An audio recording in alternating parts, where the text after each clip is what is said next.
சென்னையில் மேற்கொள்ளப்பட்டு வரும் மீட்பு பணியில் அண்டை மாவட்ட பணியாளர்களும் ஈடுபட்டிருப்பதாக அமைச்சர் எஸ் பி வேலுமணி தெரிவித்துள்ளார்.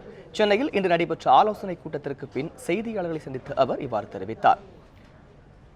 சென்னையும் திருவள்ளூரும் 2 நாட்களாக இந்த பலத்த காற்று கிட்டத்தட்ட 120-130 மைல் வேகத்திலே காற்றடித்த காரணத்தினால் இந்த கடுமையான அளவில் பாதிக்கப்பட்டு அதே அடிப்படையிலே போர்க்கால அடிப்படையிலே இன்றைக்கு நடவடிக்கை எடுக்கப்பட்டு வருகிறது.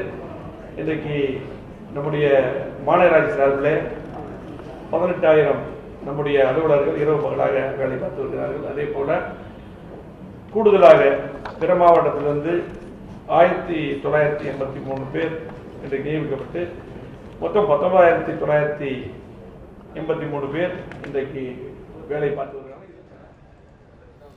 தொடர்ந்து பேசிய போக்குவரத்து துறை அமைச்சர் எம்.ஆர். விஜயபாஸ்கர் சென்னையில் 80% பேருந்து போக்குவரத்து சீரழிந்து விட்டதாக கூறினார்.